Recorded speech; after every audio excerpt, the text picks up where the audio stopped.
Ayan mga kapatid, punta tayo sa sa hot spring.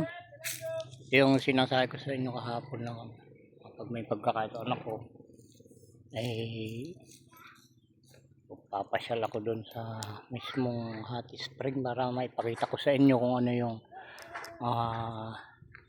kabuuan niya mga kapatid. At ayan yung ating sasakyan na gamitin natin doon. Ayan.